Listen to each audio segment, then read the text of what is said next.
जय शिवराय मित्रांनो, आज आपल्या व्हिडिओमध्ये पाहणार आहोत छत्रपती शिवाजी महाराजांबद्दल 5 प्रश्न। तर चला मग लगेच व्हिडिओला सुरुवात करूया।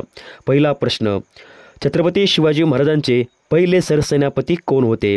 तर त्याचं उत्तर आहे छत्रपती शिवाजी महाराजांचे पहिले सरसेनापती माणकोजी दहातोंडे होते। नंबर 2चा प्रश्न, छत्रपती शिवाजी महाराजांच्या अष्टप्रधान मंडळाचे प्रमुख कोण होते?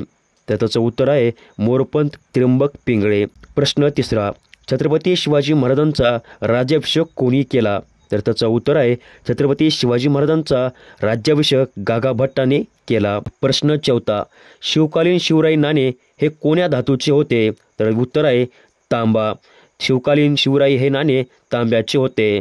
तर मित्रांनो, प्रश्न 5वा हे तुमच्याकडून उत्तर घेऊ। प्रश्न 5वा असा आहे, छत्रपती शिवाजी महाराजांचे पहिले चित्र कोणी काढले? हे तुम्ही नक्की कमेंटमध्ये सांगा। धन्यवाद।